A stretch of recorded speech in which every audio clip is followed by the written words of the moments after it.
There is a strange uneasiness in me as I write this. It's as if as the words spill out, the safe world I've been building for years loses one more brick. But if I don't write, if I remain silent, then I will be completely lost. My name is Lily. I'm 33 years old. My life seemed perfect from the outside. Sometimes even I believed it. I had a good marriage. Or so I wanted to believe. My husband Ethan was a successful man, hardworking, ambitious. I always felt special when I was with him. He always told me, "You are my best chance." And I was proud to be his luck. We've been married for 6 years, we've been through a lot together, we've laughed, we've traveled, we've survived hard times. But for the last year, I've had a feeling that something is wrong. Maybe it started when Ethan's work became busier. He used to be with me in the evenings, telling me about his day. Now he's always on his phone, working late, sometimes not coming home. When I ask him, he says, the meetings got longer, or the boss added something at the last minute. Makes sense, doesn't it? Business is ruthless. I have to trust him. I have to believe that everything is fine, but something inside me tells me that things are no longer the way they used to be. I vividly remember the first time I realized this. Last month, on a Sunday morning, Ethan was taking a shower when he got a text message on his phone. Normally I wouldn't touch his phone, but when the screen light came on, it caught my eye. It said, "Great job, Red Heart." And the sender's name was just an initial. S. That's when my heart started to race. There had to be a logical explanation. Could it be a coworker? A friend? Was it an accidental text message? I sat and waited. Ethan came out of the bathroom, threw his towel around his neck and looked at me. Maybe because I looked so tense, he immediately asked, "What happened?" "You got a text on your phone," I said, trying to sound normal. He frowned, picked up his phone and took a quick glance at the screen. Then he laughed lightly. "Oh, it's Sarah. From the office. I helped her with the presentation yesterday, so I guess she's thanking me." "What about the heart emoji?" I asked. Ethan rolled his eyes and sat down next to me. He took my hands in his. "Lily, do we really need to discuss this? People sometimes use emojis randomly. You're not seriously going to accuse me of this, are you?" His tone was filled with slight disappointment. He was so confident that I suddenly felt like an idiot. Maybe I was really exaggerating. He was just a colleague, right? But still, the uneasiness didn't go away. Once the seeds of doubt are planted, they start to grow. No matter how hard you try to suppress it, those sneaky little thoughts keep creeping into your head. When you sleep, when you eat, when you go to work. I thought Ethan had forgotten that message, but I hadn't. After that day, I started noticing things more and more. Little things. It's the little things that drive you crazy. For example, he never left his phone lying around anymore. Before, it used to be on the table, on his bedside table. Now, always in his pocket, always on silent. A couple of times I looked at it when he woke up in the morning when it was charging. I couldn't poke around inside because it was fingerprint unlocked, but I could see the notifications. And strangely, there were no messages. I mean, really? A man's phone is empty all day? One day, frustrated, I asked, "You haven't been leaving your phone around much lately." We were having breakfast and Ethan looked at me over his coffee and raised his eyebrows. "What do you mean? You didn't used to be like this. Now it's always in your pocket or upside down." He rolled his eyes. "Lily, really? I swear to you, sometimes you really try to make me paranoid." That sentence pierced through me. "I'm making you paranoid?" He put his spoon down hard on the plate. "Yes. Lately, the constant insinuations, the constant questioning. You've been pressuring me. Have you ever thought that maybe that's why I don't leave my phone lying around? Because every time you see it, you question it." At that moment I froze. I started to feel bad. Maybe I was really exaggerating. After all, he's my husband, shouldn't I trust him? But the doubt didn't go away. A week later, Ethan told me he had a surprise for me. "Want to go out tonight?" He asked me on the way home from work. "You've been so stressed lately. It'll do you some good." Normally I plan these things, but this time he had asked me. And part of me wanted to believe that he was full of guilt and was trying to make up for it. I put on my red dress, looked in the mirror, and whispered quietly to myself for a few minutes. "You're exaggerating, Lily. Tonight we were just going to have a good time." When we got to the restaurant, everything was fine. Ethan ordered wine and started talking like old times. We laughed. We looked at each other the way we used to. But then, his phone vibrated. His eyes moved quickly to the screen and his face froze for a moment. I looked up too. I could see the message notification. And again that name, S. Ethan quickly put his hand on the phone, looked at me and smiled. Something went wrong at the company. I narrowed my eyes. Shouldn't you be looking? He rolled his eyes. No, because I'm with you tonight and I don't want to talk business. There were two possibilities at that moment. Either he was really from work and I was just a jealous, suspicious wife. Or the fears growing inside me were about to become reality.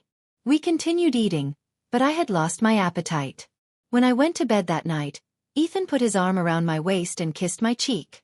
I know you love me, Lily. But can you trust me a little longer? And that sentence.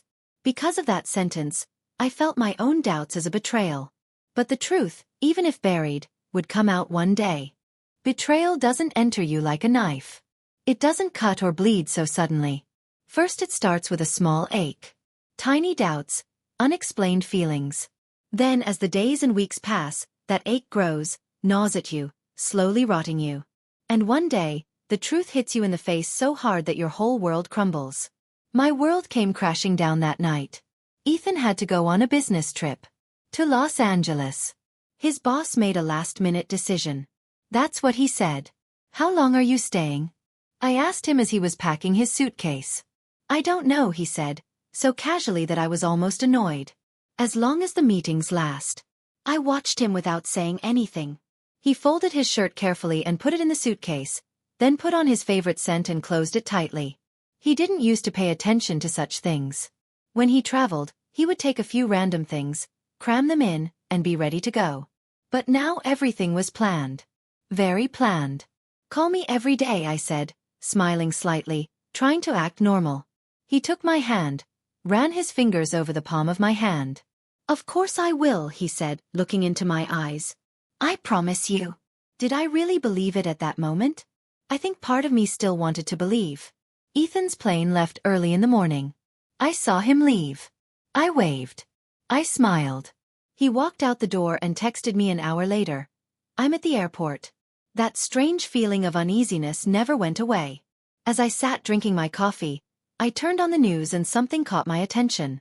All flights have been cancelled due to the storm in Los Angeles. For a second my brain couldn't comprehend it. It couldn't be possible. I texted her right away. How are you, love? How was the flight? There was no reply for about 20 minutes. Then my phone vibrated. I'm fine, honey. The flight was a bit bumpy but I made it. I stared blankly at the screen. It's a lie. He was lying right in front of me.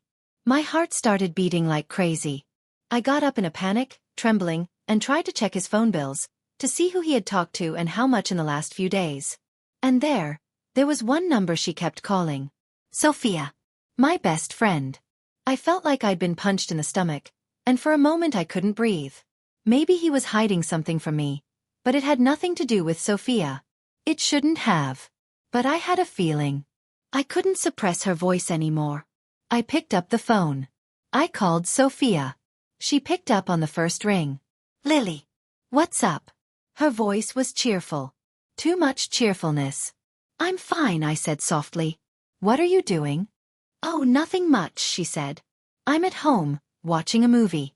I narrowed my eyes. That's it? In one word? Your best friend asks you where you are and you just say, I'm at home? What movie? I asked, trying to keep my voice as normal as possible. There was silence for a few seconds. Well, a horror movie. That's a lie. He hated horror movies. I gripped the phone tightly. Sophia. Yes. Tell me the truth. At that moment her voice got a little strained. Tell me what? I opened my mouth, but no words came out. Could I ask him directly? Could I say, are you with Ethan? I couldn't. I wanted him to tell a lie before I could prove it. I took a deep breath and asked in my calmest voice. I have something very important to talk to you about. Shall we have coffee tomorrow? A short silence. Then he said, sure. His voice trembling slightly. He was deliberately deceiving me. He was playing me for a fool. Do you know when a person's life really changes? When you wake up one morning and your world is completely different. That day was one of those days. When I opened my eyes, it was still dark. Ethan wasn't there. The bed was cold. For a moment I was confused. He was on a business trip, right? But then my brain reminded me of the truth. There was no business trip. He was here. And I still didn't know exactly what he was up to. The only thing I knew was that heavy feeling growing in my stomach. Something was very wrong. In the morning I decided to meet Sophia. I texted her. I need to see you now. 5 minutes later, I got a reply. Of course, honey. What's up, honey? I stared at that word for minutes. It left a bitter taste in my mouth. When I got to the cafe, he was already there. Sipping his coffee, playing on his phone.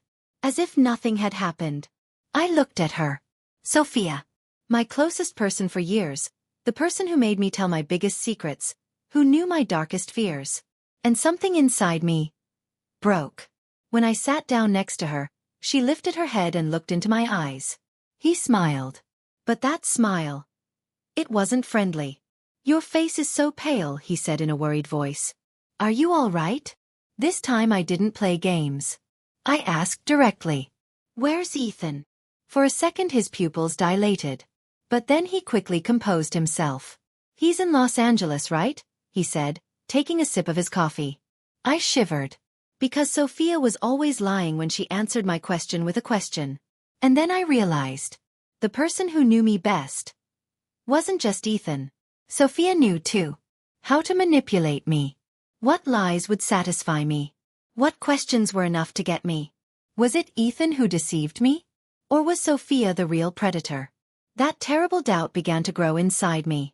I balled my hand into a fist, my nails digging into my palm. Sophia, I said quietly. Please tell me the truth. Her lips parted, but no sound came out.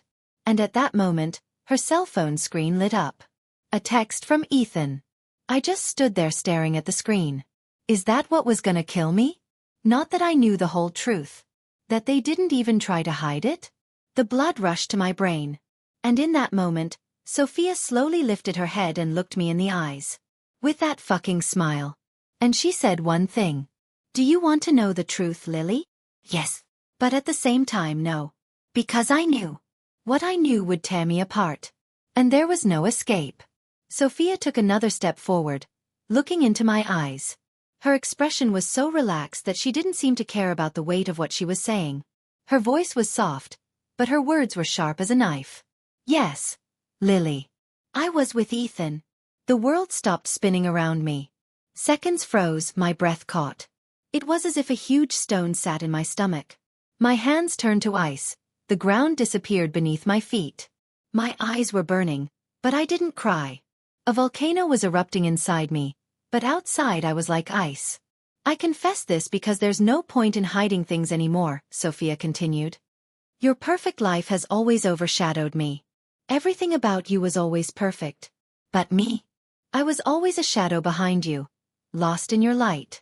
And one day, I decided to extinguish that light. Ethan was the right tool for me to do that. His words made me sick to my stomach.